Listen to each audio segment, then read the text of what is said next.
Hey guys, welcome back to my channel. আমি Amrita lifestyle ব্লগে সবাইকে অভিনন্দন। আজকের ব্লগটা রাত্রেই করতেছি। অনেকদিন আপনাদের সাথে তো রান্নার রেসিপি শেয়ার করা হয় না, তো হঠাৎ করে মনে হলো সর্বপ্রথম একটা কথা বলি, কেউ খারাপ ভাবেন না। আজকে আমার বাড়িতে আমি পাঙাশ মাছ রান্না করতে চলেছি। অনেকেই পাঙাশ মাছ খান না, আমি নিজেও খেতাম না। তো রিসেন্টলি আমার অপারেশন হওয়ার পরে আমার হঠাৎ করে একদিন একটা ভিডিও দেখে লোভ হয়েছে। তো বরকে সেই থেকে বলে বলে আমার ওই সময় আর কি তৈলাক্ত জিনিস খাওয়া নিষেধ ছিল। তো আজকে হঠাৎ করে রাত্রে 8টার দিকে আমি তাকে জানিয়েছি, দাদা এবং সে ছিল, দুইজনকে জানিয়েছি যে আমার খুব পাঙাশ মাছ রান্না করে খেতে ইচ্ছা করছে। তো আমার চাওয়াটাকে মূল্য দিয়েই আর কি সে বাজারে গিয়ে পাঙাশ মাছ নিয়ে এসেছে। সেটুকুই আজকে রান্না করে আপনাদের সাথে শেয়ার করব। পাশাপাশি আরেকটা কথা কি, আমাদের বাড়িতে এই মাছটা তেমন কেউই খায় না। বাবা তো টোটালি খাবে না বলেই দিয়েছে, হয়তো পছন্দ করে না, তার ভালো লাগে না। আর আমার কথা যদি বলতে হয়, আমি একটা সময় খেয়েছি, মাঝখানে খাওয়া বন্ধ ছিল। মানে আমি যখন 9-10-এ পড়েছি তখন খেয়েছি, আর তারপরে টোটালি বন্ধ ছিল। আর এখন হঠাৎ করে আবার খেতে ইচ্ছা করছে একটা ভিডিও দেখে। তো আমি আমার মতো করে একটু রান্না করে ট্রাই করে দেখবো খাওয়া যায় কিনা। এবং যেহেতু আমি রান্না করব সেহেতু দাদাও খেতে চেয়েছে। আর মার এসব কোনো বাদ বিচার নেই, মা সব ধরনেরই মাছ মোটামুটি খায়। আর বড় মশাই হচ্ছে একটু কড়া করে ভেজে তারপরে যদি রান্না করি তাইলে খাবে বলেছে। তো চলুন আজকের রেসিপিটা আপনাদের সাথে শেয়ার করি। আজকের ভিডিওটা বন্ধুরা যে অনারে সেটা আপনাদের দেখে দিই। আমাদের বাড়িতে ছোট্ট একটা, এটা পিতলের, তাই না দাদা ভাই? আচ্ছা, এটা আমাদের বাসার পিতলেরই একটা স্টোভ। তো অনেক দিন এটা আমাদের বাসায় এক কর্নারে ফেলে রাখা হয়েছিল। তো আমরা আমাদের বাড়ির সাইডে কর্নারে একটা জায়গায় আর কি রান্নার ভিডিও তো দেওয়া হয় না, বা আমি অনেক সময় দিনের বেলায়ও ভিডিও করতে পারি না। তো সেই জন্যে একটা সাইডে একটু পাঁচিলের একধারে একটু গুছিয়ে নেওয়া হয়েছে, যাতে আমি একটু মাঝে মাঝে রান্নার ভিডিও করতে পারি। দেখুন এখানে একটা সিমেন্টের উনুনও আনা হয়েছে, যে মাঝে মাঝে কাঠের উনুনে একটু উঠোনের ওই কর্নারের দিকে সুন্দর করে গুছিয়ে নেওয়া হয়েছে, যাতে ওখানে একটু ভিডিও করে আপনাদের সাথে শেয়ার করতে পারি। যাই হোক, আজকের রেসিপিটা করার উদ্দেশ্য একটাই, যে এই পিতলের স্টোভটাতে আমরা আজকে রান্না করব, এবং এর একটা সদ্গতি হবে আজকে অনেক দিন পরে, যে আমরা ঠিকঠাক আর কি আমাদের এই স্টোভটা জ্বলতেছে কিনা সেই অনারে আজকে আর কি রান্না। পাশাপাশি আমার অনেক দিন থেকে একটা মাছ খাওয়ার খুব ইচ্ছা করছিল, সেটাই আজকে রান্না করে আপনাদের সাথে শেয়ার করব।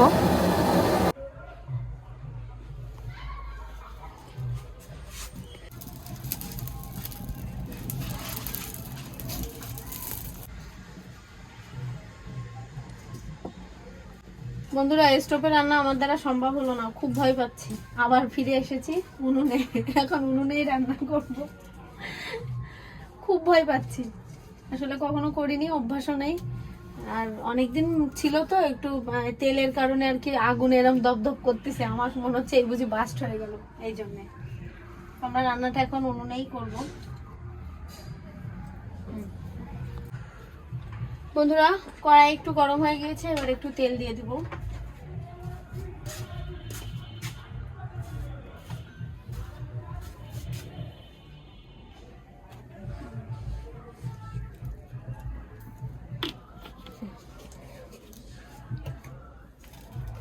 বন্ধুরা, তেল গরম হয়ে গিয়েছে, এবার আস্তে আস্তে মাছগুলো দিয়ে দেবো। একটু ভয় করছে, যদি তেল ছুটে তাহলে পুড়ে যাওয়ার ভয় আছে। আমি আগে একবার পুড়ছিলাম তো, এই জন্যে।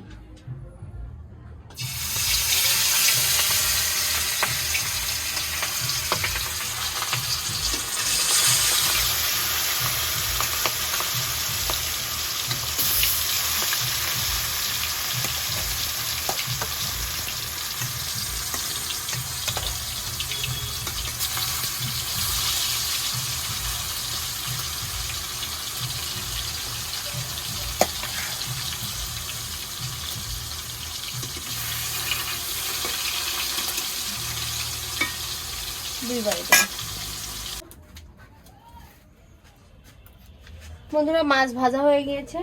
এবারে আমি প্রথমে পেঁয়াজ কুচিগুলো ওই ভাজা তেলের ভিতরে দিয়ে আবার একটু ভেজে নেবো। যে মাছগুলো আর কি যে তেলে ভেজেছি আমি, সেই তেলে রান্নাটা করব, তাহলে মাছের স্বাদটাও সুন্দর লাগবে। তো প্রথমে দিয়ে দিচ্ছি পেঁয়াজ কুচি।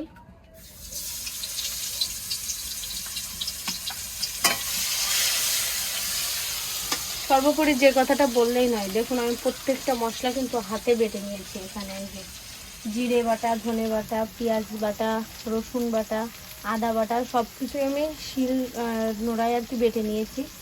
তো দেখুন একটুও মিথ্যে কথা না কিন্তু, কারণ এইটুকু মশলা সব আলাদা আলাদা রয়েছে। ব্লেন্ডারে অবশ্যই এটা দিলে এইভাবে হবে না, এতটুকু মশলা ব্লেন্ডারে বাটা যায় না।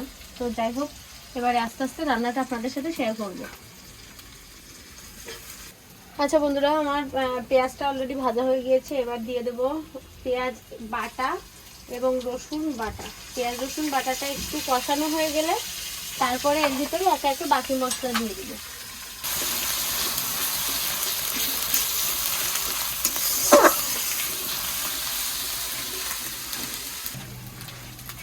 পেঁয়াজ রসুন কষানো হয়ে গিয়েছে, এবারে দিয়ে দেবো শুকনো লঙ্কা বাটা। এখন আমি চামচ আনতে যেতে পারতেছি না। আচ্ছা, এখানে আছে জিরে বাটা, ধনে বাটা এবং আদা বাটা একসাথে, তিনটা একসাথে বেটেছি যেহেতু অল্প মশলা সেই জন্যে। এবারে সুন্দর করে মশলাগুলো কষিয়ে নেব।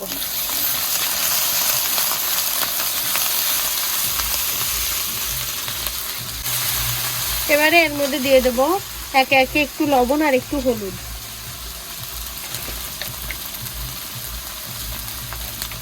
দিয়ে দিচ্ছি 1 চামচ লবণ, আরো সামান্য একটু দেবো।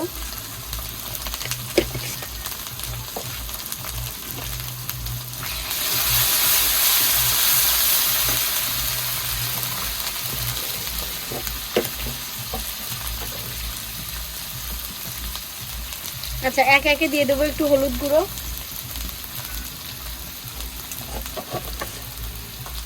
সুন্দর করে একটু নেড়ে নেব।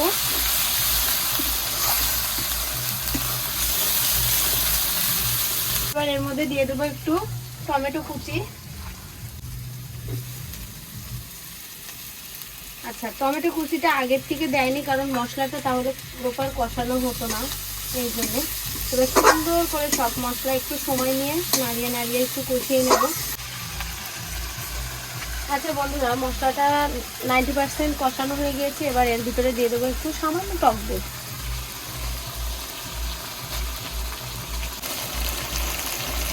দেখুন, আমার কিন্তু মশলাটা অলমোস্ট ডান কষানো, কারণ তেল অটোমেটিকলি মশলার উপরে উঠে এসেছে। এবার সামান্য একটু জল দিব, দিয়ে তারপরে মাছগুলো এর মধ্যে দিয়ে দেবো।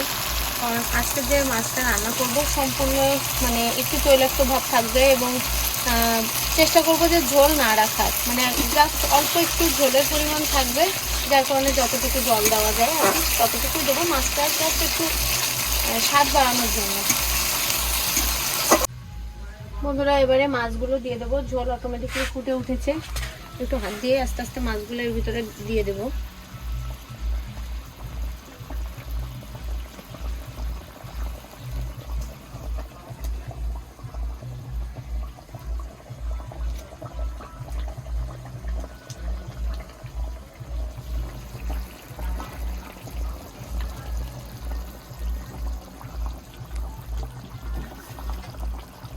হালকা একটু নাড়া দিয়ে দেবো।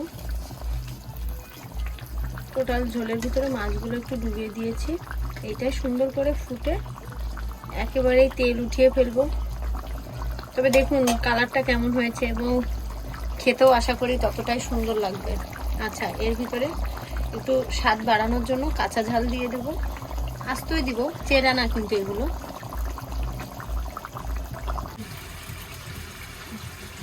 বন্ধুরা, রান্না আমার শেষ। এখন একটু ঘি আর একটু গরম মশলা দিয়েই নামিয়ে নেব। নামিয়ে নিয়ে আপনাদের দেখাবো রান্নাটা কেমন হলো আর কি।